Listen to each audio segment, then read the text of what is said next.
Hello, ladies and gentlemen. Hello, everybody out there. How are you guys doing tonight? We are great. Yes, Welcome. we are. Yes, we are. All right. As you know by now, this is the Bunny Rabbit's Hole. Bunny Rabbit's Hole is a podcast by myself, Jason, and Craig. so what we do here, if you don't know, if this is your first time or if somebody finally told you about it and you decided to check it out, we take a central theme every week. We talk about that theme, and then when something strikes us that piques our interest, we'll go down a side avenue, a rabbit's hole, if you will, and we go until that stops or Craig gets bored with me ranting about something, brings us back to our main theme. And what is our main theme tonight?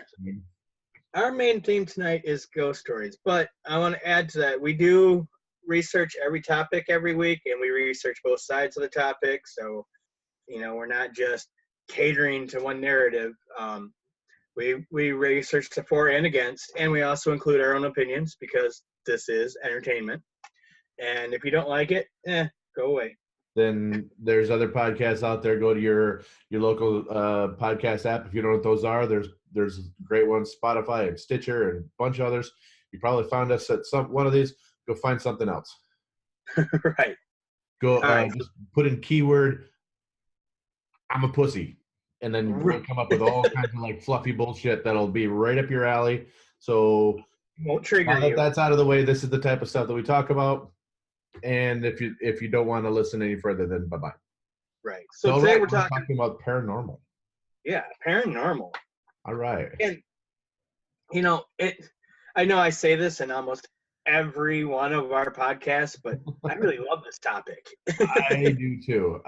I've always been fascinated with the strange and the unexplainable. And so I kind of want to get this out of the way real quick. When we're talking paranormal, we're talking about just the concept of the phenomenon of things that are unexplainable. Correct. So when you talk about paranormal, you can there's ghost stories, there's exorcisms, demons, and myths and imps and whatever. It's just aliens, and it's all just we're kind of like we're grouping it all into the unexplainable. Right, and I'm sure there'll be many, many episodes of this one somewhere down the road. I'm sure we'll come back to it several different times. Yes, this is okay. So we'll just go ahead and put it out there. This is Paranormal 1.0. 2.0 will come in a couple months, more than likely, because it is one of my favorite topics, and you just mentioned it's one of yours. So, and we're gonna blame this one on my mother for getting us hooked on horror movies at such a young age. Absolutely. So, quick story about that. We were really young. I don't even remember how young we were when your mom started telling us about this movie that made her stay up for a week straight. She could only go to sleep with the light on, and she was scared to death. And that movie, of course, was George Romero's immortal Night of the Living Dead. But what happened by the time that we'd seen it, by the time it finally made VHS and we got to see it, what happened, Craig? I'll let you finish it. It was boring as hell. I'm just sitting here going, why don't you just get in your car and drive away? They're slow as fuck. Right. I'm coming to get you, Barbara. You couldn't get away from the drunk guy in the cemetery? Really? Right. There's one guy. He's like, if he was on Madden, he'd have 0 stars, man. He wouldn't even be ranked. This guy was so slow. Yeah, but you're right. It was black and white. It was boring as hell. But I will say this about that, though. That movie created what we know as zombies today. Oh, yeah, definitely. And the unfortunate part about that was Night of the Living Dead was not the working title of the movie. It was the title it was not the title that was on the script. When it got released, it was released as Night of the Living Dead. It wasn't released as I forgot what the name of the movie was. So therefore, George Romero made no money off that movie. He had no rights to it ever. So instantly that movie went into the public domain. Oh, wow. So he lost hundreds of millions of dollars off of that one little flaw. Years later, similar thing. Now we're doing a whole learn about Hollywood lesson. Years later, I'm saying this because the Connors just premiered Roseanne's side thing after, I don't know, they killed her off. I don't know what the hell they did, but she lost creative control of her own show, Roseanne, because they didn't use the first pilot, I believe it was what it was. They didn't use the first script from the pilot, and she wasn't listed as the author or the creator. So she wasn't the creator of the very first episode. Therefore, she did not have creative rights to the show. So that's why when it got further down the road, it was just this big old clusterfuck, and then nobody wanted to be even part of it. And that's why Dan died. They won the lottery and all this other shit. But anyway. So it's not just because she's a wackadoodle nut job? Well, that too. But just make sure you understand what's going on there before Hollywood takes advantage of you. Yes. And that's no paranormal thing. That's just people being greedy and assholes. So right. Back to this. Back to this. So I'm going to ask you before we get started, do you believe in ghosts, Jason? I do. I absolutely do. So do I. I believe that there are apparitions. There's people are trapped between layers. I don't necessarily believe that maybe there's a heaven or a hell, but I do believe that there are dimensions or something. I don't even know how to describe it, but I do believe that there's more. Like a resting place? Yeah. I do believe that there are apparitions that get trapped here that are bound to a home, a place, or something. They have unfinished business. Right. Okay. Yeah, I do as well. And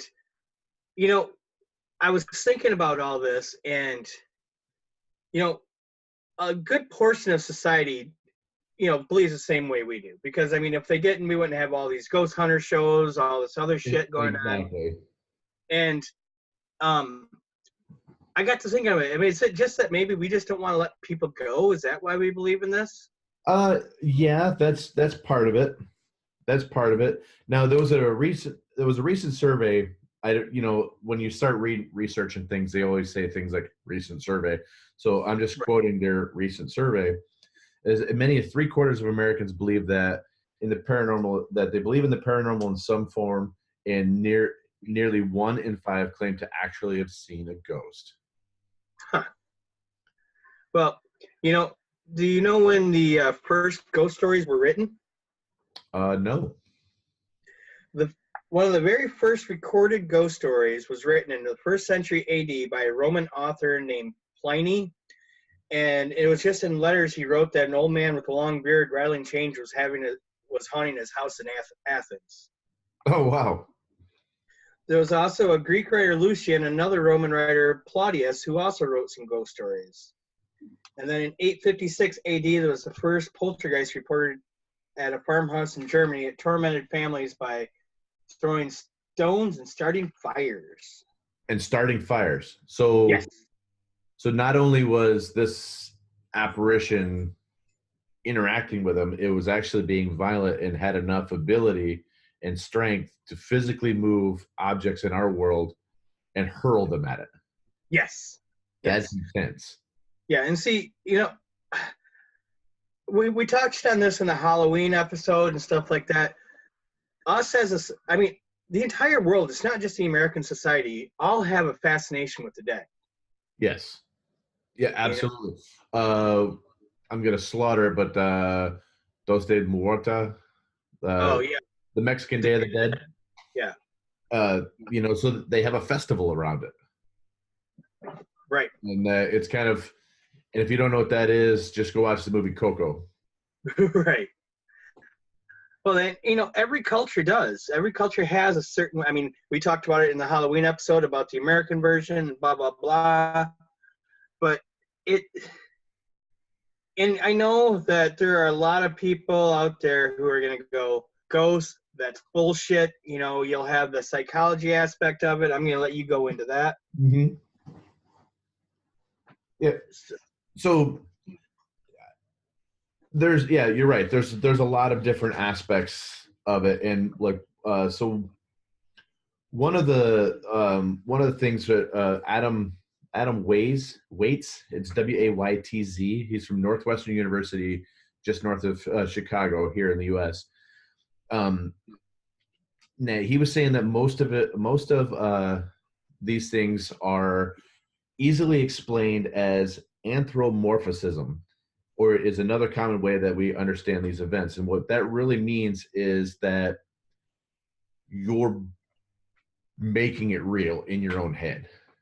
If you're seeing, if you see things out of your head, it's your belief that it's a ghost, and that's what's making people believe in ghosts. But so along that thought line, if more than one person saw it, it would be like group hallucinations or something like that. Right. It's like group speak or group mind, you know. Right.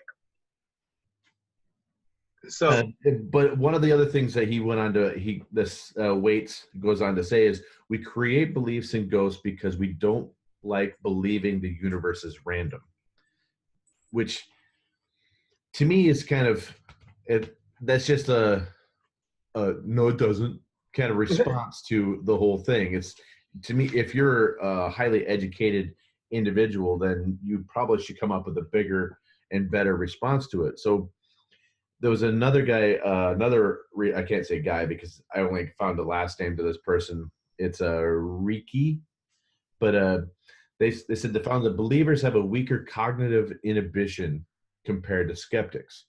They go on to say that it's a skill that allows you to quash unwanted thoughts. So what it means is a skeptic is stronger in their will to go, oh, that was just a shadow, or that was this, where they're saying that the cognitive abilities or cognitive inhibitions of a believer is, oh, that must have been something because I saw it, you know? Right. So to me, it's just really two different points of, one is, it's almost, I think both reactions are kind of, or I wouldn't say bad, but like the one side where they go off and say, absolutely push it away. It's like, oh, that was just, that I caught the tree out of the corner of my eye, or there was a jacket hanging on a coat rack, which I'll go into that in a second. There was believing that it was something else, I think, is almost the exact same as believing that it was a ghost, because your brain is already telling you that you have the answer made up in your head already. So if you're already making it up that it wasn't a coat, it wasn't a tree, that it had to have been an old man rattling chains, I think if you're automatically geared to that way, is just as bad as if you're automatically geared to say it was the coat or it was this. Right. So because basically, either way, you're not open to real interpretation of what the real event was. So to sum up what you're saying is, please, because I'm lost. It's healthy to have a good dose of skepticism along with the belief. Exactly. Not every flashing light in the sky is an alien, right? But it can be a UFO because it's an unidentified flying object. Right. Well, it's like the Ghost Hunters, that show that was on the Sci-Fi Channel. They went through lengths to try to debunk most of the stuff that they're investigating. Right. They didn't just take it at face value. They're like, okay, let's see what else could have caused this. Then when they exhaust everything, going, okay, that's fucking weird. Right. So, and that's the problem I have with the other paranormal show, the one with the dudes from Vegas, is when they'll record a voice, and before you get to listen, you hear it live, and they're like, "Did you hear that?" And before you even get a chance to rehear it to make up your own opinion, they tell you what it said. Yep. And that's all you hear. Yeah. So there's people that. I'm sorry. Go ahead. Okay. And that's kind of like what this person was saying, was with you're forcing yourself. It's trickery at that point. It's a charade when you say, well, they said demon, they said hang them. It could be anything. And I did find there was a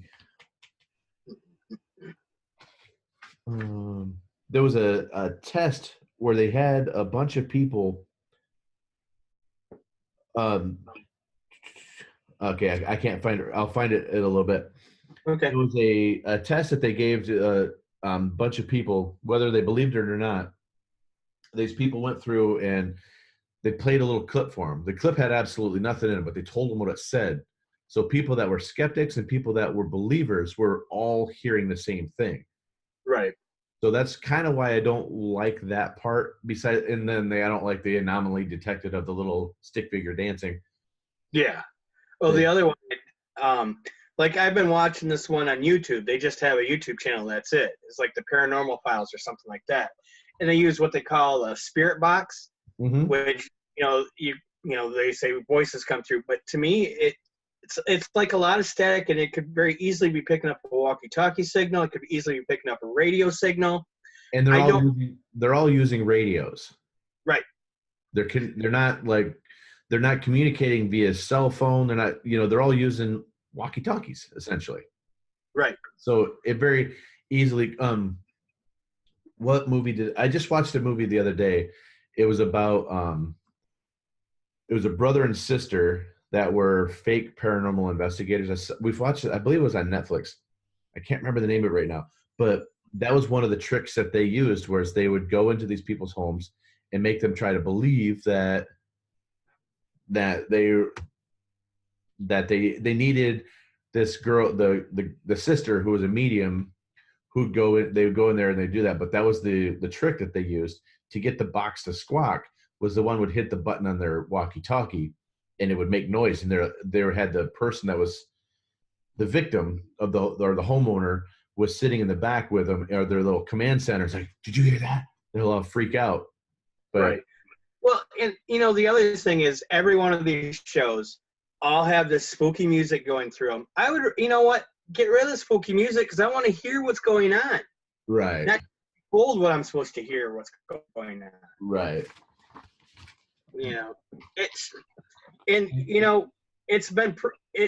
Ghosts are going to show up whether it's light out or dark out. They always have to turn off the lights. And they always have to be there overnight. That's the thing that always got me. It's like, well, we're going to lock Aaron in the cell overnight. Well, people hear noises all the time. Mm-hmm. But so that's railing on. That's we kind of took a skeptic's point of view there for a little bit. We kind of talked to psychology. We kind of talked to that, but to kind of move this on and get like, if you're not a skeptic and you're a true 100% believer, and when I said you're just as bad as the other side, all I'm saying is just my personal opinion is you have to take every instance individually and with an open mind.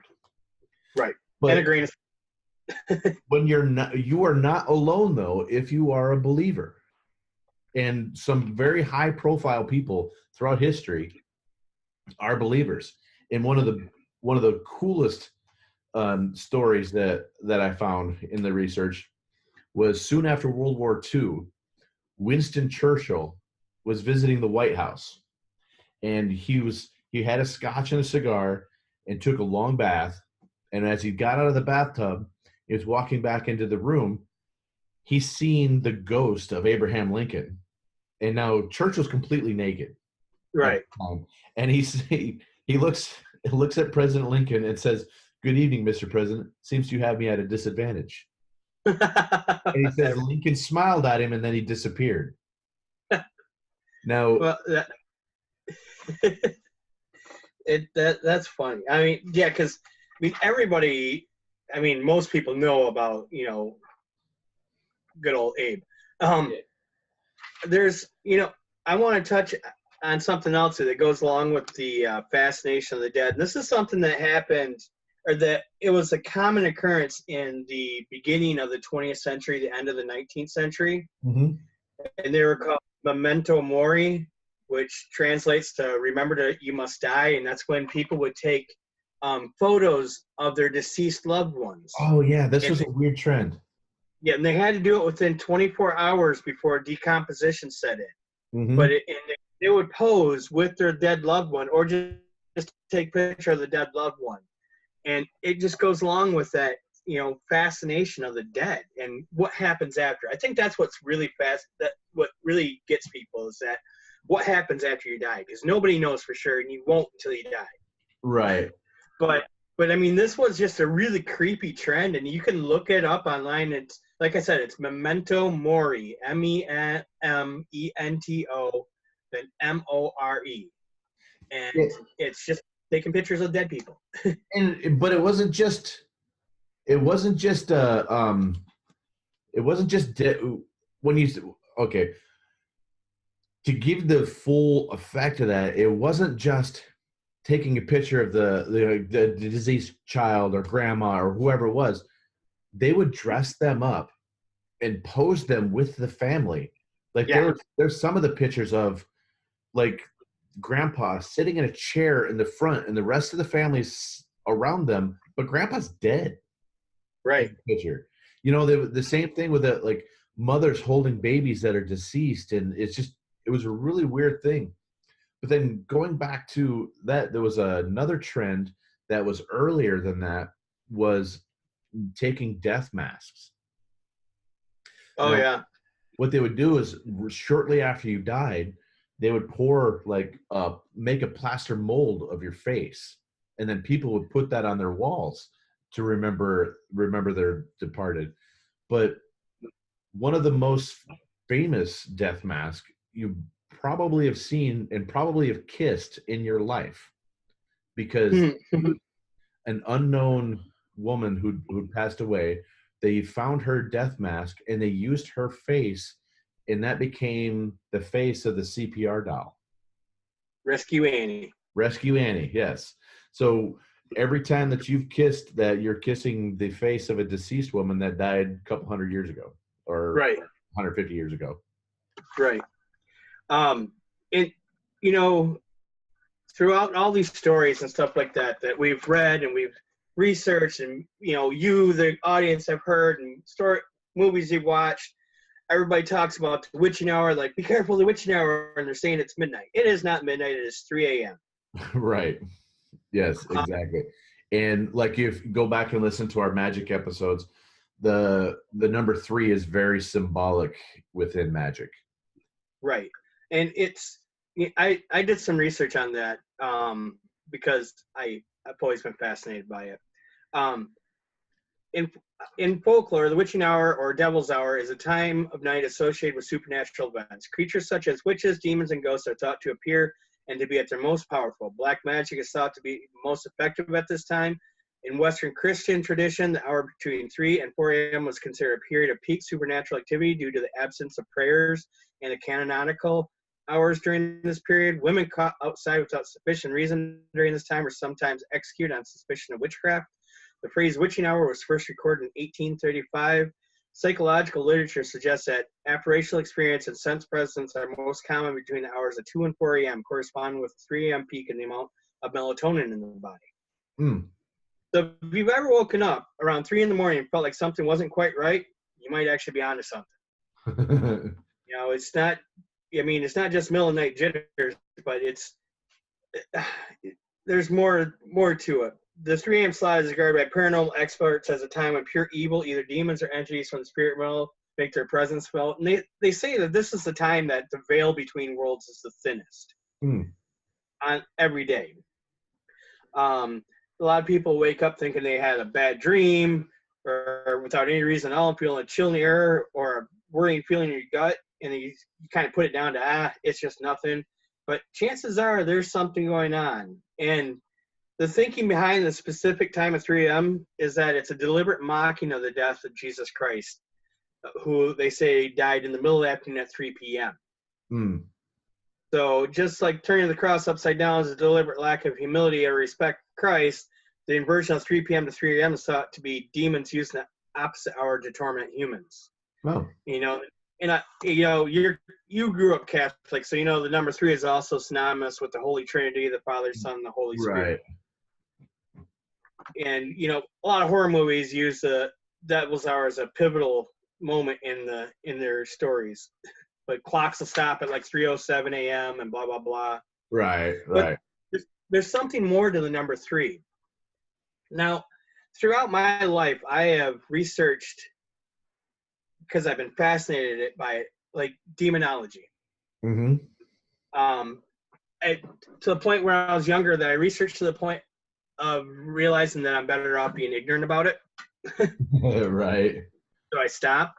But like, if there's a demon infesting your home, you'll hear stuff like knocks, but they'll always be in sets of 3. Mm-hmm. And you'll have you'll hear like what sounds like cats scratching in your walls and stuff. Yeah. You know, and the difference between like a demonic spirit and a regular spirit is a regular spirit might be able to pick up an ashtray and move it, or a glass and move it. A demon can pick up your fridge and throw it to Texas. Mm. You know, that's a pretty much difference between them. It's a pretty small feat if you live in Texas. Right. But when you live in Michigan, yeah. And I'm going to recommend that if you are interested in this, read the books that talk about Ed and Lorraine Warren, who are famous demonologists who investigate the Amityville horror and the Amityville house, not the Amityville horror, but you know, that's what the movie is called. And anybody who's ever seen any of the Conjuring movies or Annabelle or The Nun, the whole Conjuring universe centers around their case files. And I kind of wanted to talk about them, and I want to go into them a little bit later. Yep. Because when we get into the investigations, they're the staple. But going back to what happens after you die, there was a Dr. Duncan McDougall, I think was his, McDougall. He did experiments with people as they died. He had 6 volunteers, and what he did was he weighed them the second that they died, before and after that they died. And then he averaged it out, and he averaged that the soul leaves the body at that point, and it weighs 23 grams. So he gave a weight to the soul. And the reason I wanted to bring that up, because he kind of, I don't know if it's really that it's, I mean, there's liquid and oxygen that's in your body, and that gets, you know, it leaves the body at the time of death. So maybe that's what the grams were. I don't know. Maybe it is a soul. I don't know. But that goes into, if he kind of opened the door to say that there is something in your body that leaves when you die. Now, is that your soul, and is the soul your ghost? So it kind of opens up the door of the possibility that ghosts are real from his experiments. So I got a question about that real quick. Mm-hmm. Now, it's also a proven fact that when you die, your body expels fluids through your, urine and stuff like that. Could that be the 23 grams? But they were weighed on it was actually like a table. Okay. So if they pooped on the table, it would still weigh the same. Okay. So that's the only, that I did think about that too. It's like, well, what happens to all that, but they would, the only difference was between there, and I highly doubt you'll ever get anybody to be able to recreate the experiment, because I don't know how many people are going to allow them to play on the table at their last moments ever again. But it's an interesting little fact that he was looking into what happens at the moment of death. Right. Well, and again, it goes back to that fascination. We are all fascinated by it. Mm-hmm. And who else? We're not, I'm going to try to shed. So he did a scientific experiment that kind of was thinking about whether or not a soul is real, or which opens up the possibility of ghosts being real. There are huge amounts of money that our government spends every year studying this stuff. $22 million in 2014 was given to the Bigelow Aerospace Advanced Science Studies group to study all these types of phenomenon, and whether or not ghosts are real, whether or not telekinesis is real, psychokinesis, all of this type of stuff. So we're still funding this. And then, but if you go back to World War II, the Nazis were really huge in all this, and they felt that science and magic could win the war. And they put a huge amount of time and effort into researching paranormal stuff. If you just go into like the Nazis and the occult and like Heinrich Himmler, they they felt that that's what's going to win the war for them. And as a matter of fact, there's something called a mandrake, which is a root that's when it grows like a man. Hitler spent God knows how many resources and man hours. It took 2 years, but he sent people out to find one of these, and they finally did. And there's actually a couple of photographs of Hitler with this mandrake, which is actually kind of. But after World War II, through like operations like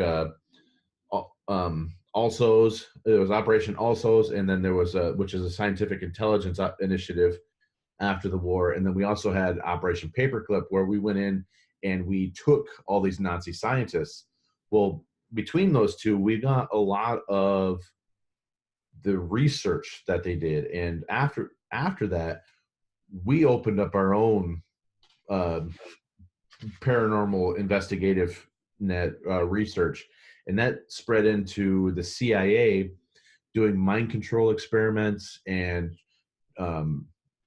they did mind control experiments, and then the most thing with that was the MK Ultra project, which that could be a whole episode on its own, because people ended up committing suicide. That's where the whole Manchurian Candidate, which is a assassin who doesn't know he's an assassin, like Sirhan claims to be, and then Sirhan killed Robert F. Kennedy. And there's a lot of other people that claim that they've done things that don't remember doing them, because of Ted Kaczynski was in these experiments, and that's been proven. He was a Unabomber. But then we used another part of that was we used something called remote viewing. We put a lot of resources into that, and there's actually a documented case of there was a secretary at Wright-Patterson Air Force Base in Ohio. Now, she's just a secretary to one of the generals, and at the time, in the 70s, there was a Russian bomber that went down, and we didn't have a satellite that could find it. We weren't really sure. It went down in the jungles in Africa. She believed that she had abilities, and they pulled out a map, and she found it on a map within a couple of miles. She'd never left the States. This is 1976. So you don't have Google Earth.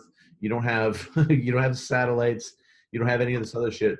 This secretary, her name was Rosemary Smith, found this downed Russian bomber by thinking, outside of herself, and she located it in the jungles of Africa.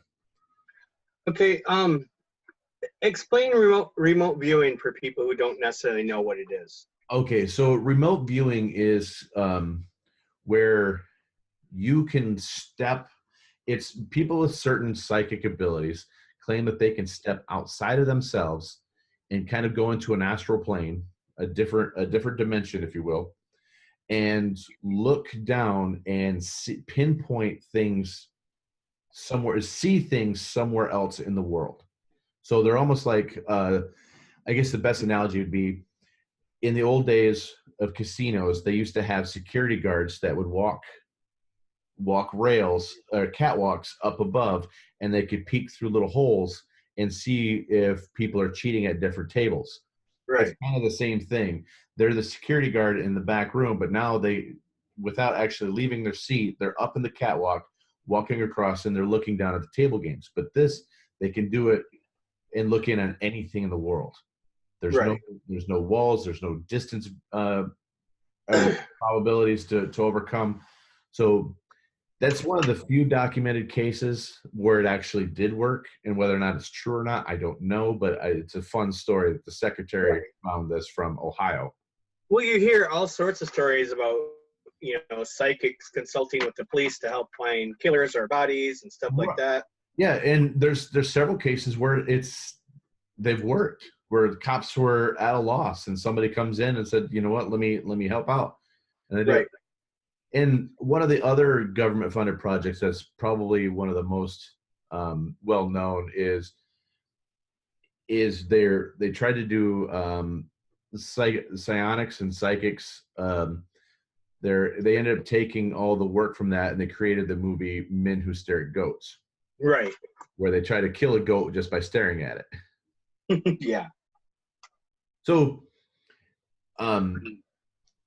there's a lot of money. Those $3.9 million that was given to a project just in 2014 to work on the existence of, to figure out the existence of precognition or a spidey sense to know something before it's happening. Right. So our government is really invested in learning as much as whether or not these things are real or not. So even if you're a skeptic, just remember that your tax dollars are going to either prove you right or prove you wrong. Because we're spending a lot of money on this stuff. Right. Yeah. So from there, we shall move into. So what is your feelings on Ouija boards, Jason? Well, if you know the history of the Ouija board, your first instinct would be, I think it's Parker Brothers own the Ouija board. Yeah. They pretty much created it. But there's I've heard too many stories, and I've seen a lot of shit that think that there can be something behind there. I used to, and I'm going to take from my own personal experience. I used to work with a girl at a group home. Mm-hmm. And her house that she lived in was haunted. She would tell us stories. She would be sitting there talking on the phone, and she would be staring at her lampshade, and it would start spinning. It would shoot up in the air, come back down, land right where it's supposed to be, and start spinning again. But one of the things that she used a Ouija board in the house, and she had gotten so adept at the Ouija board, she could just take a piece of paper, write down letters, and set a glass on it and not touch it, and it would move. Oh, wow. Huh. My but thing I think that's more that. If you're scared of this type of stuff, then don't give an opportunity for it to come into your house. Right. You know, don't open a portal unless you're willing to see what's on the other side. Right. And the thing with Ouija boards is, most of the time it's going to be some spirit, and they're going to say they're a kid, they're going to spell horribly, and they're just doing this to make you feel sorry for it so they can lure you in and get that portal open wider, and then that leads to possession down the road. Right. It's like a troll in a chat room. Right. Don't give it power. Right. You don't tell you where you're from, what your name is. Yeah, because 9 out of 10 spirits that you contact with a Ouija board are probably demonic. You're not going to find your loved one with something that you bought at Spencer's. No. So let's just get that out of the way. Right. And it kind of goes back to our law of attraction thing where, if you expect to contact the dead through something like this, you're putting that energy out there. Chances are you're going to contact the dead, but it's not. But like we said, the universe has a weird sense of humor. Exactly. And you know what? Demonic spirits don't have a sense of humor. Or you're not going to like their sense of humor. Right, because it's cruel. Yes. Quite. There was even a author, Stephen Wagner, who wrote the book True Tales of the Ouija Board. Mm-hmm. And in this, he talks about this incident which a group of girls were playing with a Ouija board. All was well until they contacted a spirit that unexpectedly mentioned their dogs. When they asked the spirit what it meant, it simply replied, "You'll see." Not long after, the girls heard their dogs screaming outside. They later found mysterious burn marks on one of them. And and that also, leads to like the presence of shadow people, and a demonic figure will appear to you. You won't really be able to see much of them. You'll just see a black shrouded figure. Right. And So, yeah. I'm sorry. I don't want to see any shrouded figures. No. No. There's, I mean, there are several different entities out there that I don't want to see, but anything shrouded, nah, I'll pass. Yeah, exactly. And yeah, I found so much stuff. It's amazing. I mean, like, to the point where it's overwhelming. Like, I have this website up right now where it talks about, if I can get to the top of it, I will tell you, because it's a lot of scrolling, because it's every state listed. It's basically the supernatural folklore from every state, what they're known for. And I was actually surprised by Michigan's. Yeah, the title of the article is "The Creepiest Urgent Legend in Every State." It's on Thrillist.com. Okay. In Michigan, I was expecting the Dog Man, we did the whole episode on the Dog Man. Yeah. But it's actually this place called Hell Bridge, which I have never heard of. I've heard of Hell. Now I got to scroll back down to Bridge. Right. So now I got to scroll back down to Michigan so I can tell you about it. Yeah, because every year when it gets really cold, you'll see somebody from the Weather Channel that gets sent out to Hell, Michigan, when hell freezes over. We've all seen it. Okay, so this thing breaks it down into two sections: why it's creepy and where it came from. So I'm going to read it from it. Why it's creepy: the Nain Rouge and Dogmen, they've got nothing on tales of Elias Frisquet, a deranged old preacher who, according to blood-curdling lore, Pied Pipered a group of tethered children into the woods near what is now Algoma Township. He slaughtered them one by one, cast them into Cedar Creek before being caught by their parents and hanged, but not before saying he was possessed by demons. In its current form, Hell's Bridge is a creaky, narrow metal footbridge in the middle of the woods, where those brave enough to cross at night claim to hear the voices and screams of children and are sometimes greeted by a black figure with glowing eyes as they traverse it. Where it came from: there is no record of an Elias Frisquet in the area, though there was a prominent Frisquet family beginning in the 1910s. Still, despite the lack of hard facts, anyone who has visited the bridge will attest that there's something out there. It usually makes its presence known as you're teetering on a shaky metal bridge in the moonlight. Oh, wow. Huh. I'm going to have to come back this summer. Yeah, I've never heard that before. But I'm going to check it out. Absolutely. There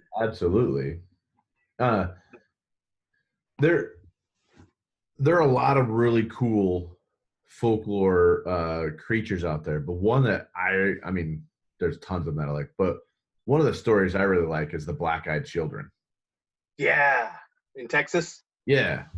And they've been seen other places, but that's where in Abilene, Texas was one of the first sightings there. But they're just children that have like solid black eyes, and they come to you and they act like children. Like, will you let me in? Will you let me in your car? Will you let me in your house? But can I borrow yeah, but they'll leave you alone if you don't allow them into your space. Kind of like vampires. You don't let them into your space. They have to be invited. So they're always asking you to come in, but as long as you don't allow them that power, it seems like you're fine there. But they're just the idea of a child that comes to you that looks completely human, but it just has solid black eyes. And what's really amazing about them is, now when you think of like paranormal, you're thinking of a spooky house or a cemetery. These black-eyed children are like, at a Walmart parking lot or a Sonic's drive-in. Yeah, they're in urban areas. They're wherever you are. Yeah. Yeah, you're not in the backwoods. You're not gonna like run over one in your car out, on a 2-track somewhere. they'll come up and they act all uh they act like orphans that need a home, you know. Right.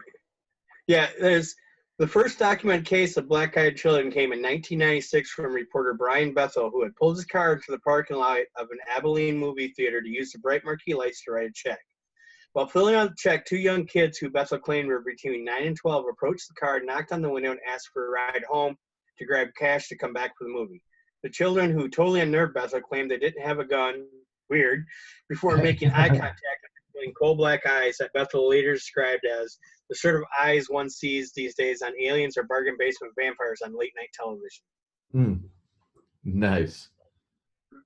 There was and then shortly after that, there was a second unrelated encounter in Portland, Oregon, of a very similar situation. So it's not just centered in Texas. Now it's in the Pacific Northwest, and right. if it's there, it's probably everywhere. Right. It's kind of like the Dogman. I mean, you know, they have skinwalkers in Arizona, the Dogman in Michigan, but they all kind of, and then the thing in Wisconsin, you know, they're all pretty much the same thing. Right. Just kind of like the Yeti, the abominable snowman, the Bigfoot, you know, it's all basically, is it the same creature? Is it the same one creature? Is it, you know? Right. Or the ape skunk in Florida. Right.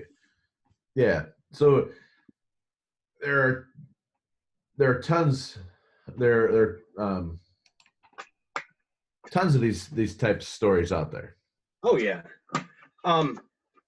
Since you live in Washington, theirs is the 13 Steps to Hell. Have you heard of it? No. Okay. I'm gonna read it from this website. Why it's creepy. Basically the opposite of the Zeppelin song, the Maltby Cemetery itself, the subject of rumors associated with Satanism, is rumored to include a subterranean tomb for a really creepy rich family that could be accessed by 13 steps that led to their final resting place, or the final resting place of every damn soul in history, as legend has it, that descended the entire staircase led you to glimpse hell itself. Where it came from. The cemetery has been around since 1901, though the crypt itself's date has been lost to time, as have the stairs themselves, which have been bulldozed and covered in concrete. This hasn't stopped curious paranormal masochists from trespassing on the secluded private property, allegedly showing up at the cemetery at night eager to unearth it via nocturnal excavation missions and being greeted by the cemetery's other apparitions. Oh, wow. No, I'd never heard of that.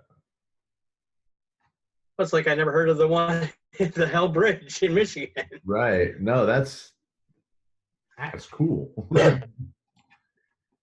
That's really cool. You know, and there's more than likely you could find any one of these in your backyard. Like you just found one in your own backyard you didn't know about. You just told me about one that's in my own backyard I didn't know about. But like in your own backyard, there's a guy they're on, is it Hulu or Amazon? It's on Amazon Prime. There's a ghost hunter thing in Amazon Prime. It's done, or a lot of it is done in locations in and around Saginaw, Michigan. Huh. And my wife and I were watching one night, and now the parts of Saginaw that I used to go to were over by the mall. Right. Because that was kind of the route that we went. And then when we used that to get to 75, we'd cut straight down. So there's the whole southern end of town, like the downtown area, I'm not overly familiar with. Is like, if it's not the Civic Center and it wasn't the mall, you know, I guess I'm white. So I didn't. Right. I was a suburban kid. So that's where we went. We went to the mall. We went to concerts. So, but there's a lot of, in a lot of cities on that side of the Mississippi, there are a lot of really cool old buildings. There's old theaters that have shut down. I mean, when I say theaters, these are like theaters where they used to do plays and stuff like that, not just like a movie theater. And there's cool railway stations and bus terminals and old government buildings. There's just all these buildings that are vacant and have just been sitting there for years and years and years. So like urban explorers like the guy in this show who happens to do it as a paranormal type of show, they go inside some of these really cool buildings that have great architecture. So there's a lot of this stuff that's right in your own backyard that, and I'm not saying go trespass or go urban explore, but if you're really interested in paranormal, it's like, check some of these places out. Check out the history of these buildings, because Right. that's what this guy did. He just found out the history of these buildings and created a show about it. Now it's on Amazon Prime. Right. Well, it's funny because you bring up Sagna, and it reminds. I was in a band years ago, and we played a show in Sagna at this little bar, but this bar was the bottom floor of this abandoned hotel. There was like two more floors, and they let us go up and explore it. I mean, there's nothing in them. I mean, but it's rumored to be haunted. Now, we went there. I didn't see anything. You felt like you're being watched the entire time you're up there, but I never actually saw anything. Huh. That's cool, though. You got to explore that. Yeah. Something also interesting. I was watching. I think that show on YouTube is called The Paranormal Files, and the kid that's on there is a big fan of Typo Negative. Oh, nice. And he actually did an episode where he talked about he felt like he was being haunted by the ghost of Peter Steele.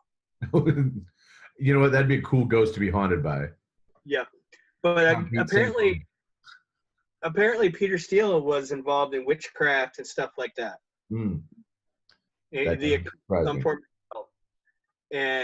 because he ran into, he said it was really weird because he was down in the area, where Brooklyn, where the Typo would hang out. Mm-hmm.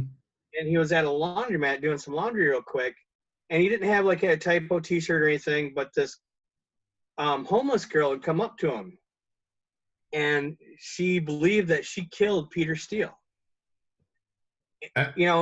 She's like, I think I killed a famous rock star. And he's like, oh yeah, who? And then it turns out she had dated him. Oh, wow. And because she told him her name, and he was able to look it up and find out, yeah, they were a thing for a while. And she's homeless now? Yeah, because she went a little bit crazy. And this is something that, that goes hand in hand with stuff like this, the paranormal, like conspiracy theories. That's why we say, one of the reasons why we say you need a bit of skepticism is because when you go full-flung headstrong, I believe in everything. I believe in every conspiracy theory. I believe in every ghost story. You tend to go a little paranoid and a little bit schizophrenic and maybe a little bit crazy. Exactly. And then you're meeting people at the laundromat telling them that you killed the lead singer and the front man of Typo Negative. Right. Or I'm just going to throw the name out there, Alex Jones. Yeah. Right. See, okay. So now talking about believing every conspiracy that's out there, there's a huge conspiracy theory that Alex Jones is a CIA plant. That he's a misinformation agent for the CIA. So if you believe everything that's out there, then you're going to be, your head's going to be spinning so much because everything is so contradictory, especially if you get into like conspiracies about 9/11, because you'll start doing research about it, and then you'll start seeing things by Richard Gage, who was the head of architects and engineers that believed that the buildings weren't brought down by the planes. A lot of great science that, to me, it makes sense why they couldn't, why the planes couldn't bring it down. But the guy that he works with was also involved with weapons manufacturing or something along those lines with the government. So there's a conspiracy out there that all of Richard Gage's stuff is actually a misinformation thing, because it was actually energy weapons that brought him down. So you have to take some of this stuff with a grain of salt.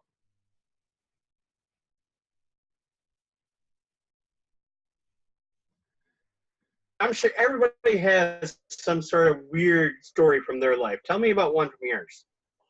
About ghosts? Yeah.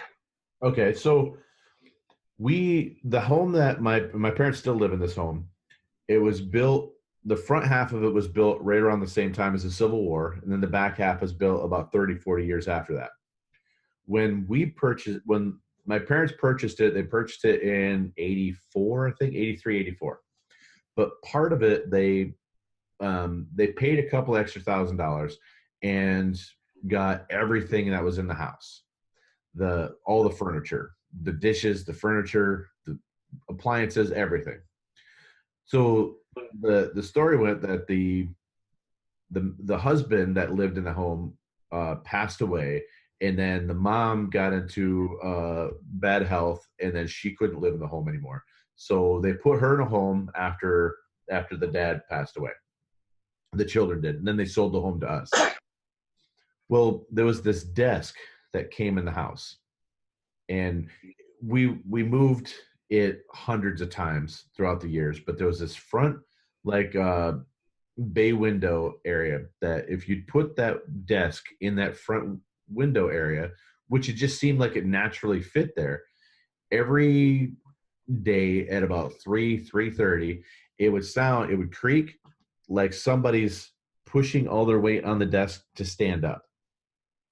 And you put that desk anywhere else in the house and it wouldn't do that. But you put it in that spot between 3 and 3:30, it would always make that creaking noise. And it didn't matter what time of year. So it wasn't like the sun was hitting it and it was like warping, something like that. You know, this desk was old.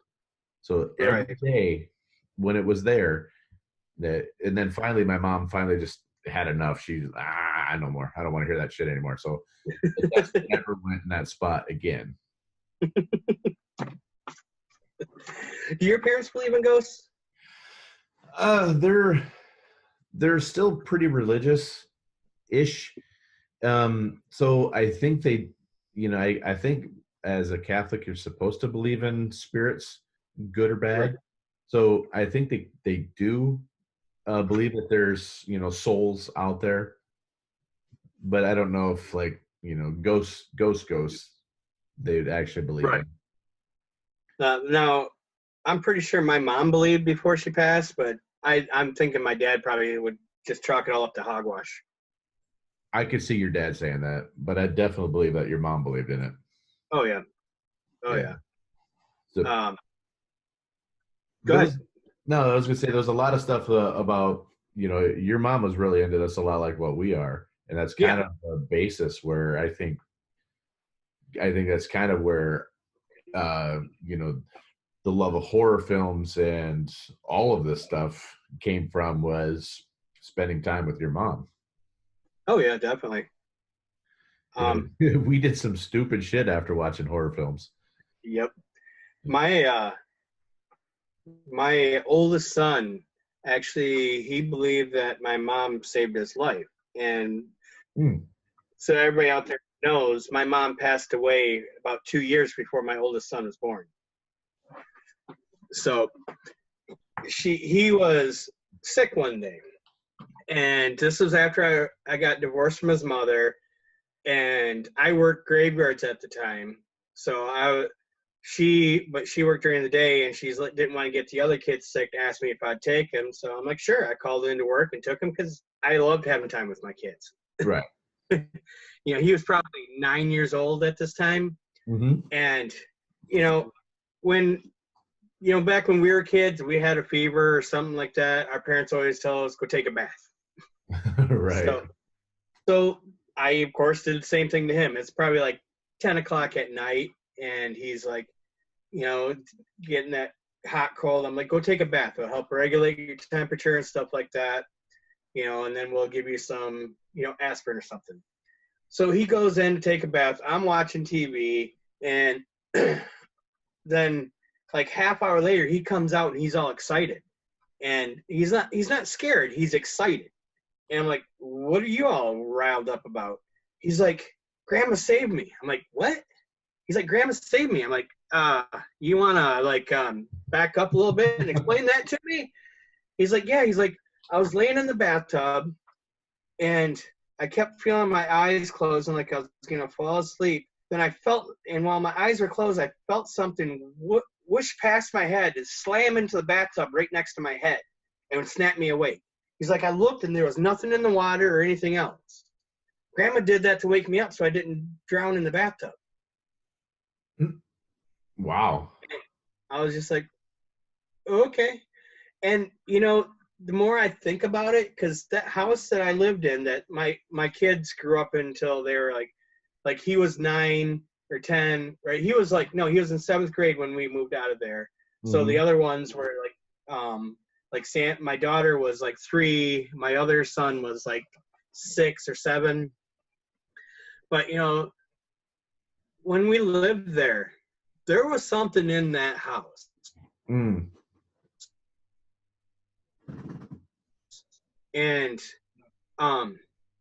it would be weird because, like, there's 2 bedrooms upstairs. One of them was mine, or mine and my ex-wife's when we were still married. And, like, my oldest son stayed in that room when he was a baby. And then, you know, all of our kids, when they were babies, stayed in that room. And then, you know, my daughter would stay in that room until we moved out. But it'd be like 3 o'clock in the morning, because I worked nights and my nights off, you know, I'd be up half the night. I'd go by that room, one of the kids were in there, and I would see it was either my oldest son and my daughter. It was never the middle one. They would sit up, they would be sitting up in bed talking to somebody as I walked by, and I would look, you know, like, who are you talking to? And they would point at the closet, like somebody had just gone to the closet. Oh, wow. That's spooky. And I was like, yeah. And there'd be times when I'd be laying in bed, and my ex-wife would be in bed with me, and I would feel someone sit on the bed right next to me. And I mean, you could just feel, I felt the bed actually go down from the weight of somebody. Oh, wow. And I was like, fuck that. This is my house. I just rolled over in the spot because I refuse to be scared. Yeah. I'm not giving this thing power over me. But I mean, there was other things too. After I got divorced, I had one of my best friends lived in my basement for a while. And we got home from work one day, and the basement was very creepy. If you went down the basement, spent too much any time down there, you always felt like you're being watched down there. And like my oldest would have nightmares about the basement and stuff like that. So we get home from work, and he calls me downstairs. So I go downstairs, and he has his headboard to his bed was the solid oak bedboard in wood headboard. And you know how hard oak is. Yeah. Well, he had one of these like 3-pronged lamps that were stood above there, which was, one of them was about 3 feet above that. And a light bulb had come out of that and landed on it. But didn't break. And just sat there. Did not break. And then when he called me down there, as soon as I got up there to look, it rolled off and smashed on the floor. There's no way to explain it. Now, to me, that means that whatever spirit was there had an issue with you. It had an issue with the women I dated. It would show itself to them. There was one time a girl I was dating, we were sitting on my bed talking. She was, you know, we were facing each other, and I had a night table next to me, and I drank Coke like it was going out of style back then. But I had a Coke can there, and we were talking, we were having an argument or something, or we were trying to resolve an argument. And he kept staring over my shoulder. I'm like, I didn't see anything. I'm like, what are you looking at? She's like, every time you're talking, the Coke can starts rocking, and as soon as you turn to look, it stops. Oh. So I reached down because I'm like, oh, maybe I'm animated when I talk. So maybe me moving around is having the bed bump. Well, the bed wasn't touching the nightstand. So that couldn't have been it. There was no blanket or pillow near it or anything like that. Right. I think whatever it was had an issue with you, though, because it sounds like if the light bulb stopped and didn't break on the oak and then sat there, I think the apparition is trying to impress who's ever there, just kind of like, you know, because they like to warm, like with the Ouija board we talked about, how they like to, you know, softly warm up before they start doing it. And then when you showed up, they're like, ah, fuck it, he's here. Right. And it busted it. But with a Coke can, it was kind of doing the same thing. It's like, hey, I'm here, I'm here, I'm here. Then it would stop when you look at it. I'm here, I'm here, I'm here as it rocks, and then it stopped when you look at it. So it had something to do with, it had an issue with you. Well, I mean, I was laying in bed one day, and I was the only one in the house. And I swear to God, I heard my front door open, and my stepmother yell my name. So I get up, I go downstairs, and I'm like, it's weird because it's daytime. It's when I sleep, so the door's got to be locked. I know I locked it. So I go downstairs. Nobody's down there. Door's locked. Hadn't been opened. Huh. And I mean, I'd be sitting at my computer in the evening or during the day or something, being the only person there, and I'd hear noises upstairs, and I'd just yell it to knock it off. Yeah. Because it's my house. I won't hear. You can't give it power. Just like with the black-eyed children, you can't give if you allow them in, then they have power over you. That leads me to a story that I saw on one of these shows that's on Netflix. I think it's like Haunted Files or something like that, and it happened in Lansing. Oh. Which, I got really interested since it happened close to home here. But so this guy got transferred to Lansing for his job. He met a girl at work. They got married. They had a kid, and his kid's probably about 3 or 4 years old. They're living in this place, and he said, he goes into his kid's room, and his kid's looking out the window, and he's like, "What are you looking at?" And he's like, "That boy out there." And he looks. He doesn't see anybody out there, but he explained, what the boy looked like and everything. He's like, "Well, just invite him in to play." Dun, dun, dun. When all hell broke loose, because he invited him in to play. Then they were tormented. So they moved from that house. I mean, I don't remember all the details of the haunting. So they moved from that house, go to an apartment that his sister owned. It followed them. They had to move several times before they were able to get rid of it. Wow. Yeah, see, do not invite them in. Do not give them personal information about you, whatever. Just kind of like with them, they don't want you to know their name, because you have power over them if you know their name, especially. But when going back to when you bring them in like that, and it always takes somebody with that's got a heightened sensitivity to be able to notice. And one thing I have noticed is I've always had a pretty decent, not over the top sensitivity to different things, events that have happened in my life. But what I've noticed, though, even personally, is if I'm around somebody that claims or knows that they're very sensitive to apparitions, and like, I wouldn't say a medium, but I'm very sensitive to it at that point. Right. I worked with this lady a few years ago. She was a Cambodian woman, and she would always tell me these stories about, people would visit her and talk to her. Different ghosts would show up, and then she would, it was funny because she'd say, "Not tonight, ghost. I'm tired," and she'd go to sleep. Right. Her husband was pretty sensitive to this too. And she was telling me the story that she was laying there in bed and just looked up, and there was what she referred to as an old grandma in a bathrobe with slippers and a shower cap walking across her bedroom, smoking a cigarette. And right at that same time, her husband, who was downstairs, yelled out, and her 3 children were downstairs with her husband because he was making breakfast, and she was upstairs. She's the only one in the house. He screams up there, "Who the hell is smoking in my house?" And at that moment, Grandma disappeared. Wow. He come running up. It's like, what the hell's going on? To see that she wasn't smoking in bed, because she didn't smoke at all. But then she had to explain to him that old grandma was smoking in their house. Right. But she was telling us these stories. We were working together for a while. Well, I went to an area of the building that was completely unoccupied to use the restroom that was away from everybody else. And as I came out of the bathroom, I walked out.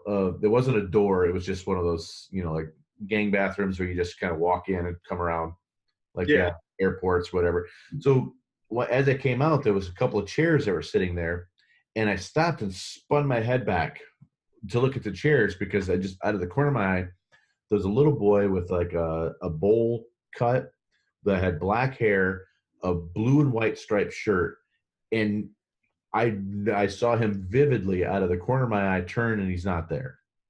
So I went back and told her, and then I was working with two different women at that time, and the Cambodian's like, "Oh, tell me about him." She was just all interested and like wanted to know more about this person. So I'm giving her all the details I don't know.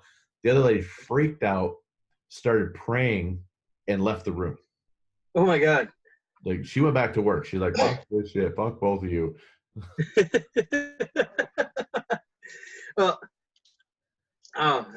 yeah. Ugh, I have so many other stories. Yeah. So that, going back to I want to bring something out because a lot of people are probably going to ask that. You said that your daughter, who's the youngest, and then your oldest son, who had sensitivity and got saved by your mom, but you said that your middle child didn't talk to the closet like the other two did. No, because I think it's because he was only in that room for about 2 years, and then his sister was born, and he was moved into a room with his brother downstairs. Okay, so I don't think it was in the formative years. It's like around 3 years old. Okay, Again, so he wasn't in there long enough. So otherwise, he probably would have had. He probably had a conversation too. Okay, I wanted to make sure that it wasn't one of those things where it kind of skipped a generation. Right. Because some people aren't susceptible or open to any of this to begin with, and I just didn't know if that was just something that maybe you saw in him growing up, that like he's a natural born skeptic, or I think he has a tendency to block this stuff out. Okay. I say that, but then when he was at his mom's, he claimed that the basement he was staying in there was haunted. So maybe he doesn't. I don't know. He just doesn't talk about it. It was okay. So, it was just a curiosity that I wanted to, and I know we would probably get the question later. It's like, well, what's up with your middle child if the other two are speaking on speaking terms with ghosts? I just wanted to clarify that before we went on, so we're not bombarded with it later. Right. I do have a really interesting story about a possible demonic possession. Oh, I like this already. So, I worked in these group homes, and I had a really close friend, and we'll call her Chris. Okay. It's not her real name, and I'm not giving her real name, but we were really good friends. We would go play catch with softball and stuff like that. I was in my 20s. This was a long time ago. But again, I worked nights. Mm-hmm. So we worked at the same group home. She was off that night. I was at work, and she was telling me about there was something around her apartment that was bothering her. And she's like, it's not intangible. It's something inanimate. Oh. And she is a deeply religious person. And she's like, I believe it's a demon. I think I was possessed. Because she told me the story about, she had gotten home and somebody had to call the cops on her because she was just trashing her car and she doesn't remember doing it. Oh, wow. So trashing I'm at her work. Own car. Yeah. Oh. Okay. I'm at work and I get I get out of work at like 10 o'clock in the morning. Mm-hmm. So it's like 8 o'clock and she's like, hey, she calls up and she's like, when you get done, can you come over? And where I worked was only like half a mile from her house. I'm like, yeah, sure, no problem. So I get out of work, drive over to her house, and go into her apartment, it's basically a studio apartment. It's one room and a bathroom. And it was really dark inside there. She had all the shades down and everything else, so it's like creepy dark in there. I mean, she had some lights on and stuff, but it was just like, the room itself sucked the light out of the room. I'm sitting on a couch, she's sitting on another couch, and we're chatting, and I'd been up all night, So I'm looking at her, and I'm seeing something really weird on her face. And so I excuse myself. I go to the bathroom. Like, I've been up all night. I'm probably just seeing shit. So I splash water on my face and stuff like that. And I go back out. Now my eyes are clear. I can see. And I sit down. We start talking again. And I see it again. And what it looked like, when those film projectors will shoot an image over top of another image and superimpose it? Yes, absolutely. It looked like she had like some sort of pig's face superimposed over her own face. Oh, wow. And as she's talking, her voice was changing. And then she would come back, and then she saw the look on my face, and she was like, "You see something, don't you?" I'm like, I said, "I've been up all night. I don't know." And she starts, invoking, the name of Jesus Christ and stuff like that. And like I said, she is deeply religious, and that seemed to clear stuff up, but freaked me right the fuck out. No. Because I'm sitting here going, is that a fucking demon? Wow. So she kind of looked like, for a split second, looked like Jigsaw jumping out with a pig mask for a Saw movie. Or you remember the Twilight Zone episodes with the nurses that had the pig's face? Yeah. Like that. Oh, okay. Wow. But in color. That's crazy. Mm-hmm. That's crazy.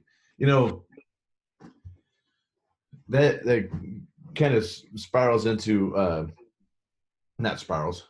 Transition demonic stories and all this into with the where we get a lot of this stuff and where a lot of credibility has come from. A lot of this stuff is who we'd mentioned before, the Warrens. Yes. Ed and Lorraine Warren were paranormal investigators. They were demonologists. They were occult. They weren't occultists, but they were very knowledgeable about the occult. They were brought in on a lot of famous cases. And like I said before, they're making a lot of those cases into movies, into the Conjuring series. Well, I'm going to interject real quick. Lorraine was also a medium. Yes. Yes, yes, she was. But unfortunately, when they made the movie, they really fucked up the story. And that is the story of Annabelle. Now, this is, of all their things, this is one of my favorite stories, and they made two really shitty movies that have nothing to do with the actual story. I mean, the doll doesn't even look the same. The original Annabelle doll was actually more like a Raggedy Ann doll. If you don't know what that is, she's got the big, like, pumpkin triangle nose, the big eyes, the yarn hair, everything. But what this was there was a group of college kids that lived in, or college girls that lived in an apartment together, and the doll terrorized them. And what I mean by that is, it started off innocent enough where they would come home, and then the doll would be on the bed of the owner. It would be, then they'd come home and the doll's on the floor in the hallway. So at first they thought there were people breaking into their apartment, messing with stuff, but then it escalated.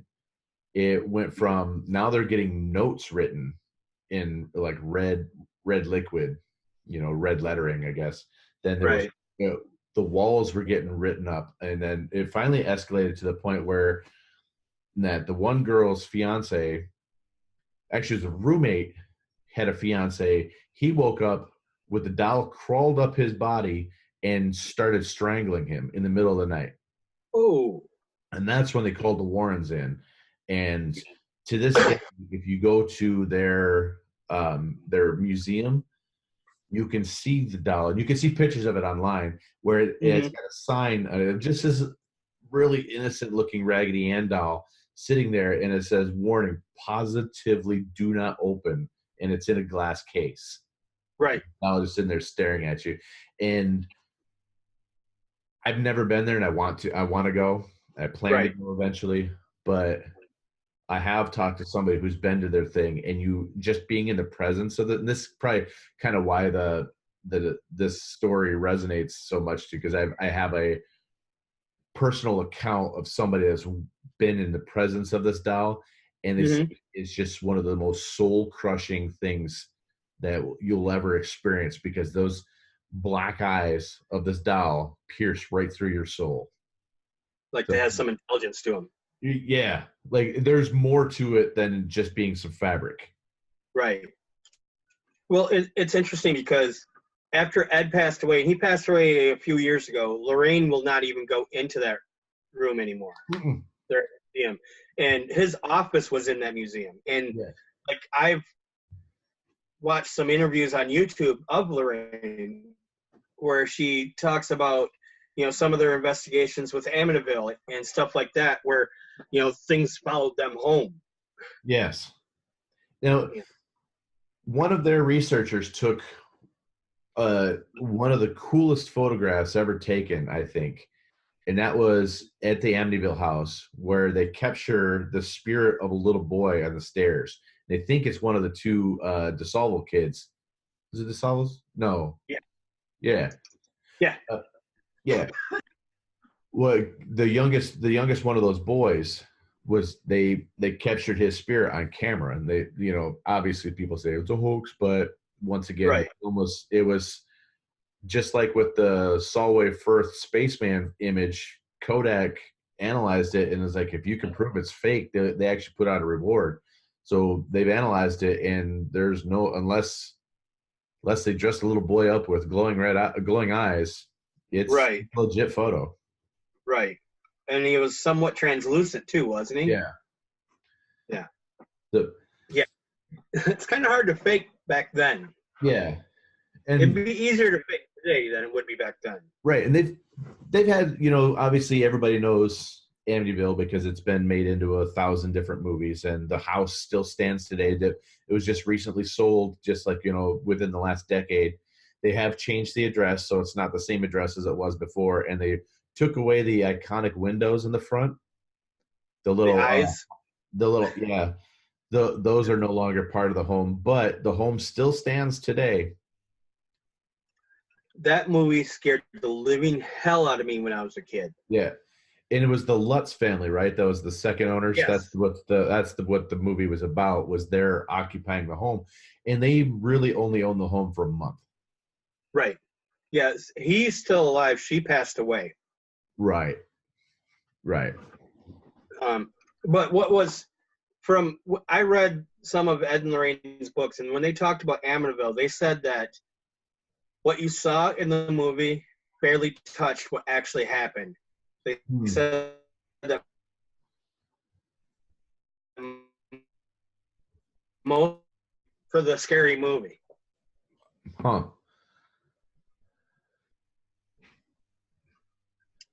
And then I watched the remake, which I like the remake too.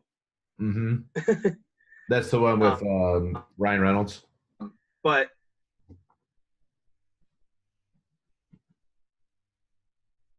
can you hear me? Yeah, we had some technical difficulty. Marker. Start again with the Amityville. Okay. It didn't touch it didn't do it justice. Right. What happened? Ed and Lorraine said that the stuff that happened in Amityville was too scary for the scary movie they put out in the 70s. They said that, so they really kind of scaled it back. And then they had the remake, which I believe took some liberties with it, because Ed and Lorraine never said anything about this extra room and this all that other shit.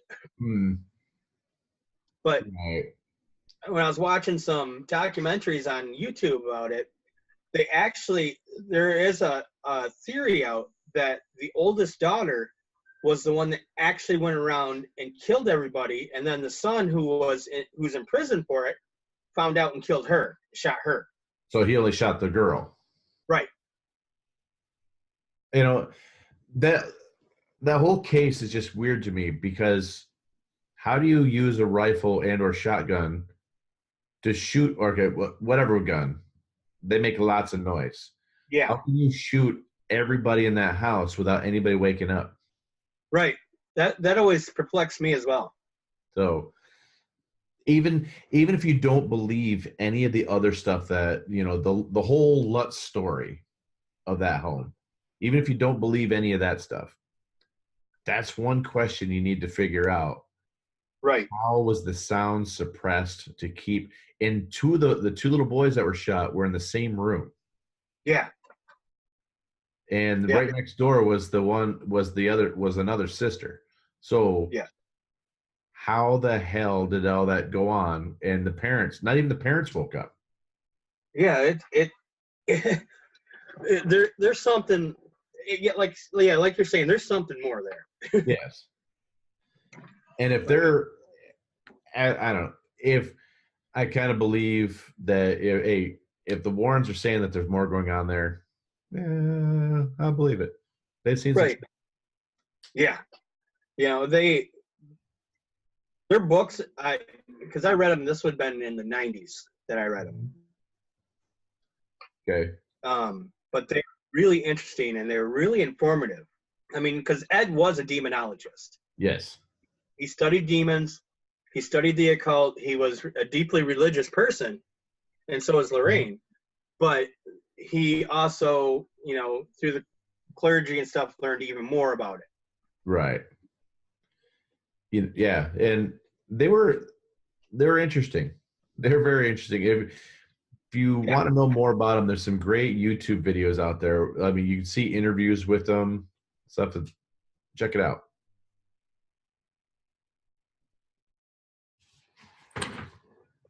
Most definitely. Yeah. Yeah. More issues.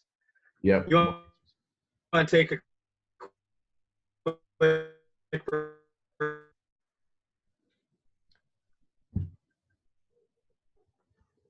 Are you still there? I am now. Okay. You want to take a quick break?